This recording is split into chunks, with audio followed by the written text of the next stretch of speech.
दोस्तों, आज मैं आपको अपनी इस वीडियो के अंदर एक कहानी सुनाने जा रहा हूं और वो कहानी कहीं ना कहीं हम सभी लोगों के जीवन से जुड़ी हुई है और उसका दर्द जो है हम लोग रोज़मर्रा की ज़िंदगी के अंदर जो है सहन कर रहे हैं और उसका हमें कोई सोल्यूशन जो है वो नहीं मिलता। मगर आज मेरे पास उस चीज़ का सोल्यूशन है, उस चीज़ की चाबी है। तो मेरी इस वीडियो को अंत तक देखिएगा, सुनिएगा और महसूस कीजिएगा। दोस्तों, अगर आप लोगों ने मेरे चैनल को सब्सक्राइब नहीं किया तो जल्दी से सब्सक्राइब कर लीजिए और बेल नोटिफिकेशन का जो बटन है उसको प्रेस कर दीजिए ताकि आपको टाइमली नोटिफिकेशन जो है वो मेरे चैनल से मिल सके। दोस्तों, हिंदुस्तान में कई साल पहले एक रियासत होती थी जिसका नाम था दौलताबाद और वहाँ के राजा महाराणा अमर सिंह बहुत ही समृद्धिशाली एक राजा थे और बहुत ही अच्छे प्रशासक थे।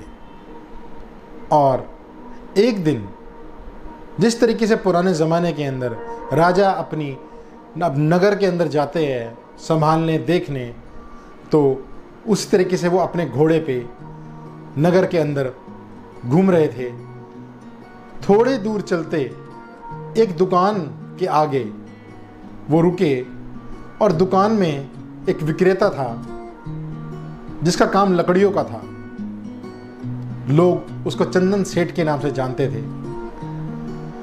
राजा ने बाहर खड़े हुए उस व्यापारी को देखा, व्यापारी ने राजा को देखा और राजा जैसे ही अपने घोड़े को आगे लेके बढ़े, राजा का मंत्री जिनका नाम था मान सिंह, वो जैसे ही आए, राजा ने बोला कि मेरा मन कर रहा है मान सिंह कि इस चंदन के व्यापारी को मैं आज की आज जो है वो फांसी दे दूं।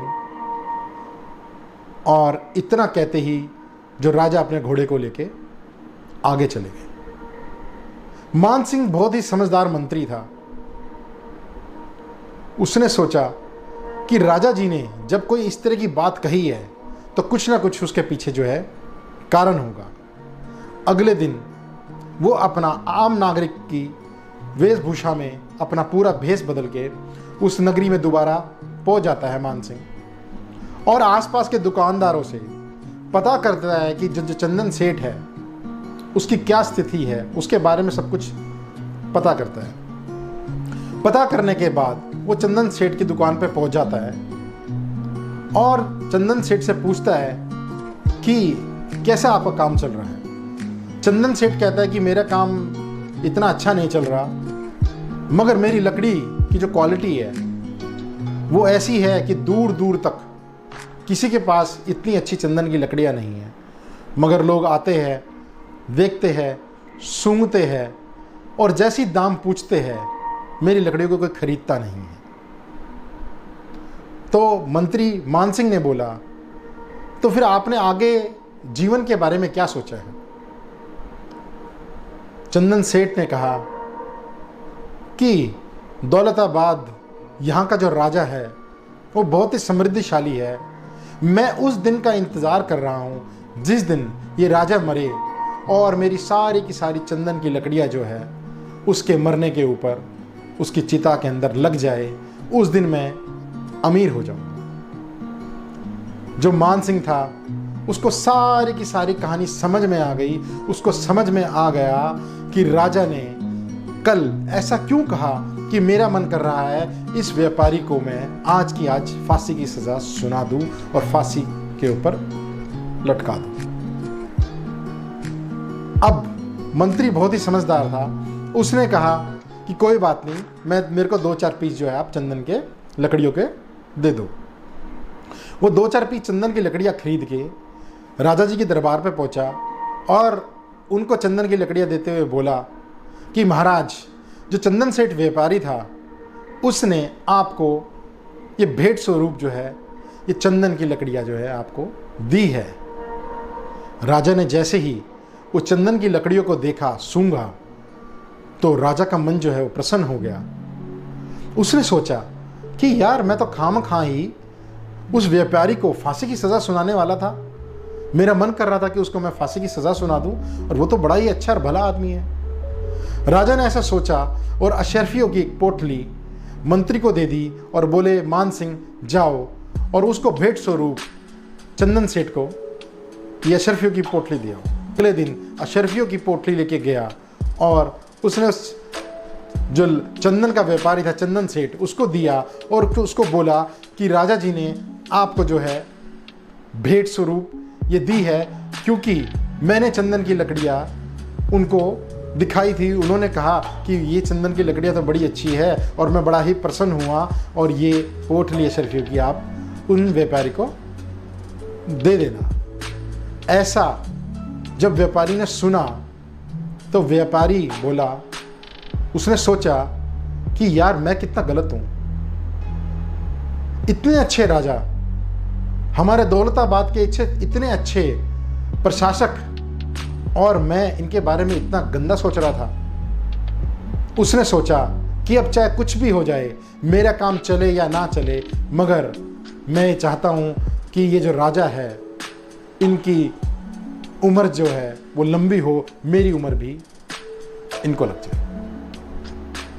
दोस्तों, ये कहानी जो मैंने आपको सुनाई, इसके पीछे एक बहुत ही गहरा, बहुत ज़्यादा गहरा एक सीख है जो हमारे जीवन के अंदर हमको काम आने वाली। सीख ये है दोस्तों कि कई बार हमारे जीवन में इस तरह की चीज़ें होती है, इस तरह की घटनाएं होती है, परिवार में, रोज़मर्रा की ज़िंदगी में, व्यापार में, बिजनेस में, नौकरी के अंदर, कि हम सोचते हैं हमने किया तो कुछ भी नहीं, मगर सामने वाले से इस तरह का रिवर्ट, या सामने वाले ने हमारे साथ ऐसा क्यों किया।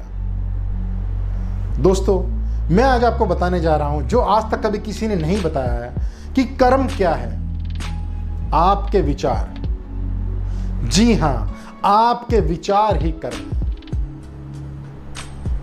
आपने जो किया वो कर्म नहीं है, मगर आपके जो विचार, आपकी जो सोच है वो कर्म है। दोस्तों, यहां जब राजा ने उस व्यापारी को देखा, उन दोनों के बीच में कोई बात नहीं हुई, मगर उसकी जो नेगेटिव सोच थी, उसकी जो गलत विचार था चंदन सेठ के मन में, वो कहीं ना कहीं उसकी वाइब्रेशंस जो है वो राजा तक पहुंच रही थी। तभी उसने ऐसा बोला कि मेरा मन तो कर रहा है कि मैं इसको आज ही की आज जो है वो फांसी की सजा सुना।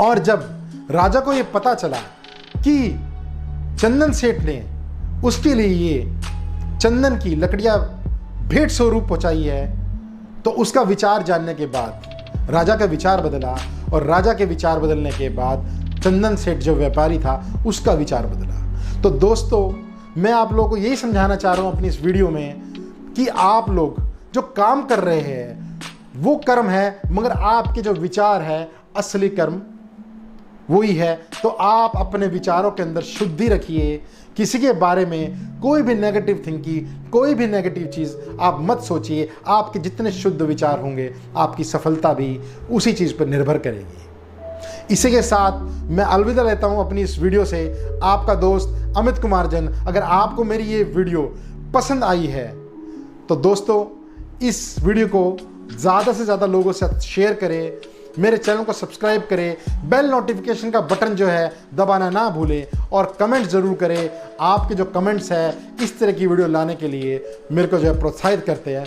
थैंक यू दोस्तों, love you and take care.